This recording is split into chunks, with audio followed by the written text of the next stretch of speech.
Lazo Gorriak Ursalen eta Donostiako udal autobusetan gaur IESaren aurkako nazioarteko eguna dela gogoratzeko. Bilbon IESaren aurkako taldek jaima bat ipini dute eta lazoak eta informazioa banatu dituzte herritarren artean. 3 hamarkada pasa dira giza immunoeskasiaren birusa aurkitu zutenetik eta ez kutsatzeko prebentzioa ezinbestekoa dela ikusi zenetik. Hori gaur zabaldu nahi den mezua.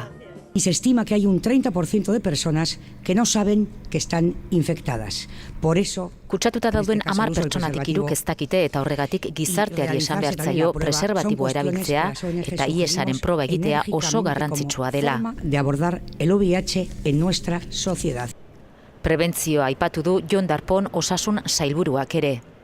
Y la prevención hoy en día es, sobre todo en las relaciones sexuales, usar preservativo.